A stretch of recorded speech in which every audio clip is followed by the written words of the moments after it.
days.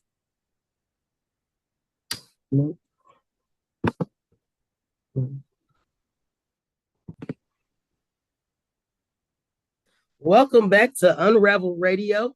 I'm your host, Sharnell, aka Miss Lovely Locks. And today we have a very special guest joining us. She's a self-published author with a talent for weaving powerful narratives. Welcome, Melissa Chapman. Hi, thanks for having me. Oh, it's our pleasure. We're going to be talking about the brilliant mind behind the book, My Serenity, part of an intriguing new series that everyone is talking about. Yes, thank you. Oh, you're welcome, Melissa. Thank you so much for being here. I'm thrilled to dive into your journey as an author and the inspiration behind your book. Can you tell us a little bit about My Serenity? Sure. My Serenity follows a girl, main character named Serenity, and she is a senior in high school. And this her whole career has been her whole student career has been just get good grades and get out. She wants to get out and start a life of her own. So she really never went to parties and never experienced life as a teenager. And her best friend is the exact opposite. And during their senior year, her best friend convinced her to kind of step out of her box, and she meets Prince Charming.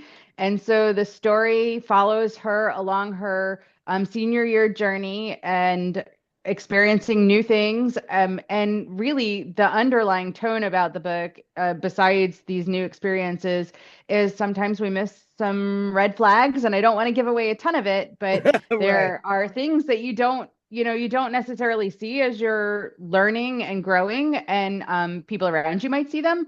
And so in this series, you kind of follow her journey and maybe pick up on some of those red flags. Wow. Yeah, that's true. Even in life now, I look back at things that I could have done different in my, teenage years, the things that were like, that was so obvious, but your mind just does not grasp it at that That's right. age. What was the Absolutely. process like bringing this book to life? Actually, this was really a pet project for me. I just decided one day that I wanted to put pen to paper and put my idea down, and that's exactly what I did. I just sat down and started typing it and kind of all floated out of my brain onto the paper, and it was a bunch of jumble. And then I went back and I was like, yeah, this doesn't sound very good, and I rewrote it. And then I had a friend of mine who was also my editor go through, and she's like, "Oh my God, I love this, Melissa. This is great." And she's like, "You need to publish this." And Wow. so that kind of started my journey into being a self-published author. Uh, it kind of all just happened all at once, I think. That's beautiful. And that's just like I call it getting downloads. Once your creative juice gets to flowing, it just It's goes. And then sometimes you have to, do your revisions, but It's it very true. It just kind comes of to life. spew onto paper, right? Like it just Yes. it's funny though, because a couple of years ago I just had this inkling one night. I'm like, I'm gonna write a screenplay. I don't know why. It just came into my mind, and I'm like, I sat down for 4 straight days and I wrote a full-length feature screenplay, and I did nothing with it, obviously. It just sat there, but I needed to get it out on paper. And then I kind of did the same thing with My Serenity, only I spent much more time with My Serenity. And when I, like I said, when I had my editor look at it, my friend look at it, she's like, "Oh my God, this is get no, you have to give this story to the world." And so that it made me want to go back and maybe think about also taking my screenplay and turning it into a novel as well. Oh, that sounds wonderful. So what was the full timeline that it took you to finish up with My Serenity? Yep. So the first time I wrote it, it was the whole book was written minus the last three chapters in the conclusion in about 2.5 to 3 months, and then I put it away. Like I didn't do anything with it, and then again I said, okay, I'm going to pick it up and to rewrite it after my initial review with my editor. It took about another month and a half to get it to a point. I think we had four revisions at that point. And so it took about another month and a half after that. So all in all, I would say with some break, it took about 5 to 6 months to really get it to a point where it it was decent. And so once you uploaded it to KDP, how long was that process before? Absolutely. So it took about 3 days to get it right on KDP because you would upload it and then the pictures would come back for the cover and they would say, yeah, this doesn't meet our standards. And so it took about 3 or 4 days for them to approve everything. And then about 24-ish hours once they gave me the okay to actually publish it. So Okay. all in all, less than a week. Wow. And we'll definitely be leaving your link below this video so people can purchase the book. Oh, So I appreciate that. Oh, you're welcome. My Serenity suggests is a theme of like peace and self-discovery. How do those things play in the role of this story? Absolutely. Definitely self-discovery for sure. She's learning all of these new experiences in life, which she didn't have any prior knowledge to, right? Her best friend did, but she never fell into that. From a peace perspective, however, I think it's the exact opposite because if you think about it, as you're learning new things in life, even as an adult, right? I'm still a little apprehensive when I go into something new. When I decided to be a self-publisher, like those things that are so exciting and you kind of get caught up in the mix, but on the other end of the spectrum, it's not peaceful. It's very almost stressful and you kind of don't know. The anticipation is there and it's great, but it's the same for her, right? Like she doesn't experience a lot of peace because all of the things she's learning and doing in her newfound experiences are like anxiety inducing because she's not sure if she's feeling the right thing, if she should be doing what she's doing.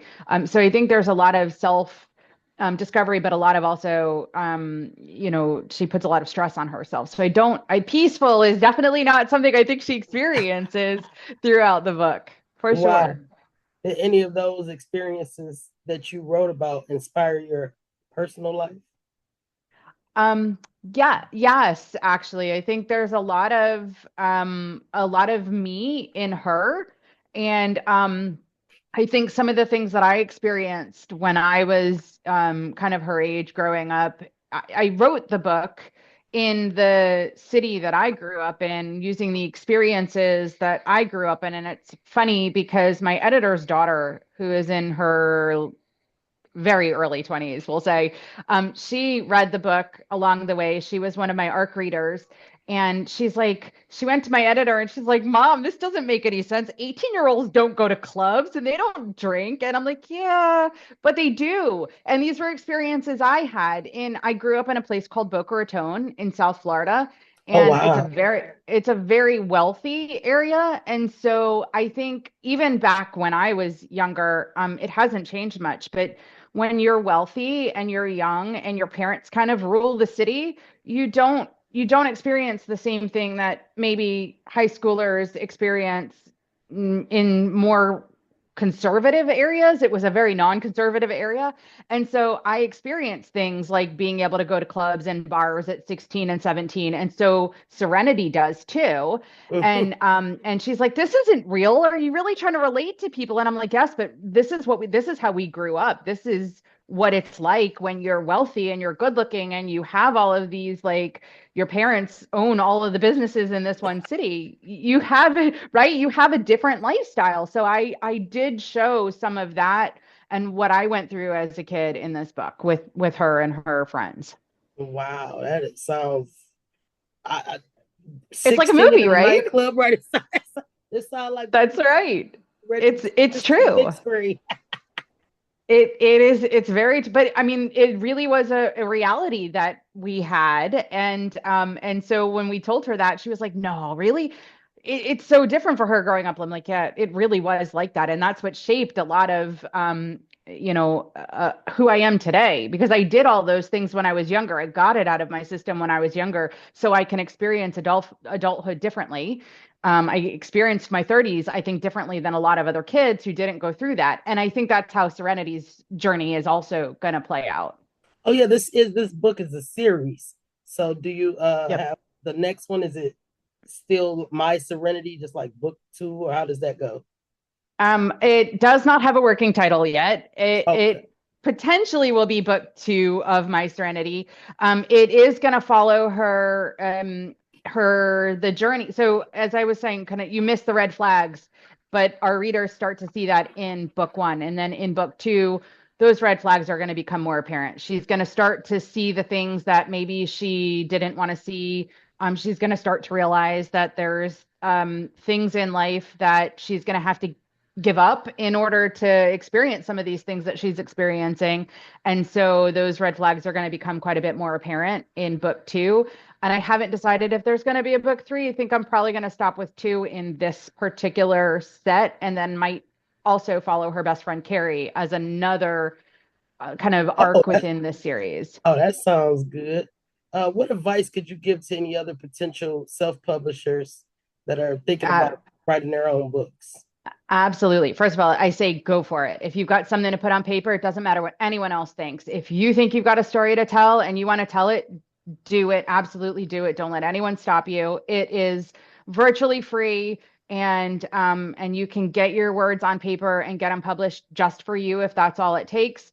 But I also give the recommendation that if you're going to do this, think about what your goals are. If you just want to see a book in print for yourself, that's super easy. If you want to see it in stores like Walmart and Target and like bookstores, there's a lot of things that you have to do before you publish. There's a lot of foundational work that has to be done, like getting your own ISBNs and things that I didn't realize when I first published this book. Like I didn't know where I wanted to go because it was just a pet project. And so I kind of did it wrong. And I used the free ISBN that Amazon gave me and realized very quickly that I was never going to get published. I was never going to have it published for wide distribution in stores and bookstores and stuff like that. So I had to go back and republish it with my own ISBN instead of the free ISBN. So I think just know what your goal is and then make sure you do some research before you jump into the actual publishing. The writing the book and the publishing piece is easy if you understand the foundation. That's some great advice. I never thought about that. Because, say, for instance, you are doing it, like you said, just as a personal project, but the book becomes a hit, and now you want it off of KDP to sell it elsewhere, and you use their IBN. So it's like you got to start all over. So that is That's great. right. That is great information. Anything else you need us to know about the book?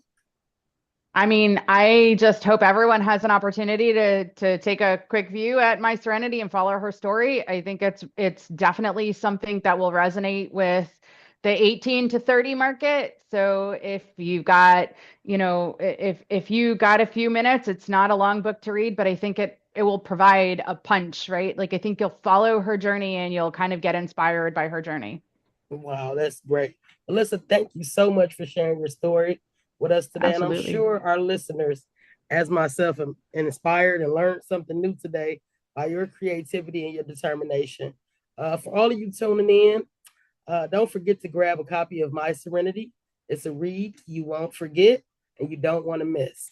Stay connected with Melissa, her work, and keep following Unraveled Radio for more amazing conversations. Until next time, I'm Sharnell, reminding you to keep your mind, heart, and soul unraveled. Let me know if you'd like to hear anything else from Melissa, and her link will be below for the book. Thank you so much. This has been a great podcast. I really appreciate you having me on, and I look forward to talking to you again in the near future. Oh, always keep the door open. You have a wonderful evening. Thanks, you too. Bye bye.